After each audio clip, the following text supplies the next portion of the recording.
મંદિરમાં વિરાજમાન નીલકંઠ વર્ણિન્દ્ર ભગવાન, આજે અયોધ્યા રામ મંદિરમાં પ્રતિષ્ઠિત થયા એવા રામચંદ્રજી ભગવાન, સર્વે વંદનીય સંતો તથા વહાલા સર્વે ભાવિક ભક્તજન, આજે આ 22મી જાન્યુઆરીનો દિવસ ભારતના ઇતિહાસમાં અજોડ ગણાશે.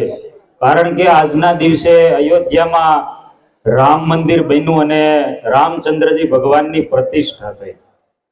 જેવી રીતે રામાયણમાં કથા આવે છે કે જટાયુ જેવા ભક્તોએ પોતાના પ્રાણની આહુતિ આપી અને રામચંદ્રજી ભગવાનની સેવા કરી રામ ભક્ત બની રહ્યા, એવી જ રીતે કેટલાય ભક્તોએ પેઢીઓ સુધી પોતાના પ્રાણની આહુતિ આપી ત્યારે આ રામ મંદિર બન્યું છે. ઈસવીસન 1528માં બાબરના સેનાપતિ મીર બાકીએ જ્યારે રામ મંદિર ધ્વસ્ત કર્યું ત્યારે અયોધ્યાની આસપાસના સરા ઈરાયસી સહિત 125 જેટલા ગામના 2.5 લાખ જેટલા ક્ષત્રિયોએ પ્રતિજ્ઞા કરી કે જ્યાં સુધી અયોધ્યામાં મૂળ સ્થાન ઉપર રામ મંદિર નહીં બને ત્યાં સુધી અમે માથા પર પાઘડી નહીં પહેરીએ અને પગમાં પગરખા નહીં પહેરીએ. 500 વર્ષ થયા, પેઢીઓ આવી અને ગઈ, છતાંય આ ક્ષત્રિયો બરફીલી ઠંડીમાં, આગ વખતી ગરમીમાં ખુલ્લા પગે ઉગાડા માથે ફરતા રહ્યા, રખડતા રહ્યા. રામચંદ્રજી ભગવાનના રઘુવંશની એક પરંપરા છે.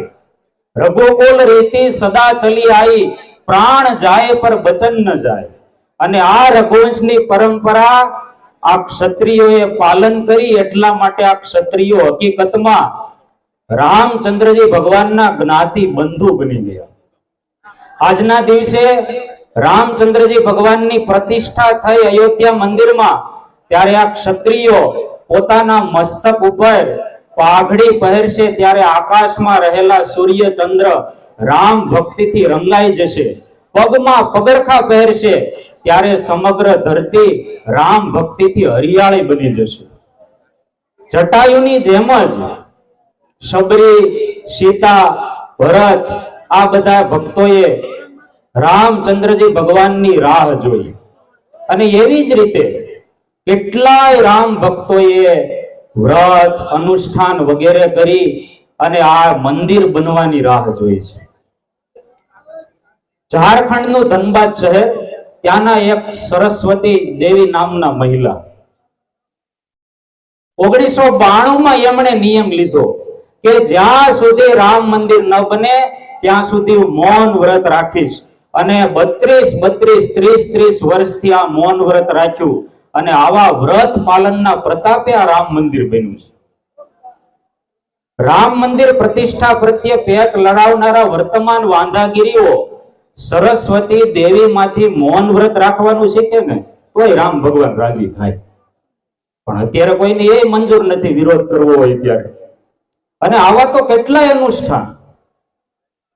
બિહારના દરભંગાના બિરેન્દ્ર બાબા, એમણે જ્યાં સુધી રામ મંદિર ન બને ત્યાં સુધી અનાજ નહીં જમવાનું, માત્ર ફલાહાર કરવાનો નિયમ લીધું. અને આવા અનેક ભક્તોની તપસ્યા, વ્રત, નિયમ એના ફળ રૂપિયા રામ મંદિર બની રહ્યું છે. જેવી રીતે રામચંદ્રજી ભગવાનને હનુમાનજી, સુગ્રીવ, વિભીષણ આ બધાએ સહયોગ બળ આપ્યો, સેવક ભાવથી ભગવાનની સેવા કરી, એવી જ રીતે આ રામ મંદિર બનાવવામાં અનેક ભક્તોએ સહયોગ આપ્યો છે, તન મન ધનથી સેવા કરી છે. મૂળ તો વાત સુપ્રીમ કોર્ટના કેસની હતી કે સુપ્રીમ કોર્ટ નિર્ણય આપે એટલે રામ મંદિર બને.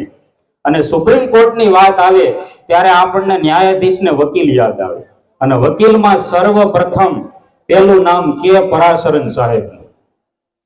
સુપ્રીમ કોર્ટમાં રામ મંદિરનો કેસ આવ્યો ત્યારે પરાશરન સાહેબની 92 વર્ષની ઉંમર, એટલે સ્વાભાવિક છે નિવૃત્ત થઈ ગયા હોય. છતાં એમણે પોતાની પુરાતન સુટકેસમાંથી વકીલાતનો કાળો કોટ બહાર કાઢ્યો અને પહેરીને વકીલાતની તૈયારી કરવા માંડ્યા. ત્યારે એમના દીકરાએ પૂછ્યું કે પિતાશ્રી આ 92 વર્ષની ઉંમરે કોના વકીલ બનવા જઈ રહ્યા છો? ત્યારે પરાશરન સાહેબે ભક્તિ ભાવ પૂર્વક કહ્યું કે હું રામચંદ્રજી ભગવાનનો વકીલ બનવા જઈ રહ્યો છું. 92 વર્ષની ઉંમરે 12 કલાક સુધી ઓફિસમાં બેસી અને સતત એમણે રામ મંદિરના, રામ જન્મભૂમિના શાસ્ત્રમાંથી પુરાવાઓ એકઠા કર્યા. 40 દિવસ સુધી સુપ્રીમ કોર્ટમાં ચાલેલી રામ જન્મભૂમિ કેસની સુનાવણીમાં પ્રથમ તબક્કામાં 16 દિવસોમાં 67 કલાક અને ત્રીજા તબક્કામાં 5 દિવસમાં 24 કલાક સુધી રામ જન્મભૂમિના અને રામ મંદિરના શાસ્ત્રના પ્રમાણોના આધારે પુરાવા રજૂ કરી અને 5 જજોની પેનલને દંગ કરી દીધી. પરાશરન સાહેબે રજૂ કરેલા પુરાવાના આધારે સુપ્રીમ કોર્ટની કાર્યવાહી ખૂબ ઝડપથી વિવાદિત સ્થળ ઉપર રામ મંદિર જ બને એવા નિર્ણય તરફ સરકતી ગઈ અને નિર્ણય આપણી સામે છે. એ જ્યારે દલીલ કરતા હતા ને ત્યારે સુપ્રીમ કોર્ટના ચીફ જસ્ટિસ ગોગોઈએ ખૂબ લાગણીપૂર્વક કહ્યું કે સાહેબ, તમારી 92-95 વર્ષની ઉંમર છે.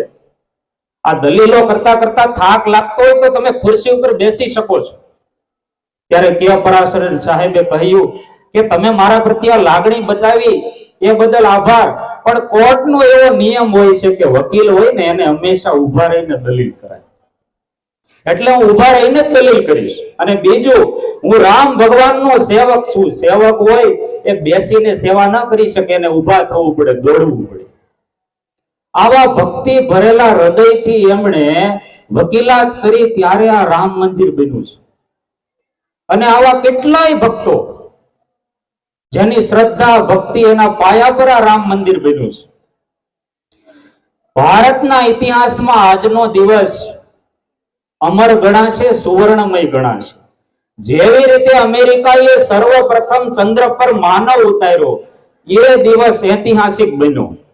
જેવી રીતે તેનસિંગ અને હિલેરીએ સર્વપ્રથમ હિમાલય સર કર્યો, એ દિવસ ઐતિહાસિક બન્યો. એવી જ રીતે આજનો દિવસ ભારતના ઇતિહાસમાં અમર બની રહેશે. ભારત દેશ અમર છે, ભારતીય સંસ્કૃતિ શાશ્વત છે. એનું કારણ રામ, શ્યામ અને ઘનશ્યામના મંદિરો છે. यूनानी मिश्र रोमो सब मिट गए जहां से, लेकिन कुछ बात है कि हस्ती मिटती नहीं हमारी, सारे जहां से अच्छा हिंदुस्तान हमारा। जय भारत, जय श्री राम, जय श्री स्वामीनारायण। अस्तु।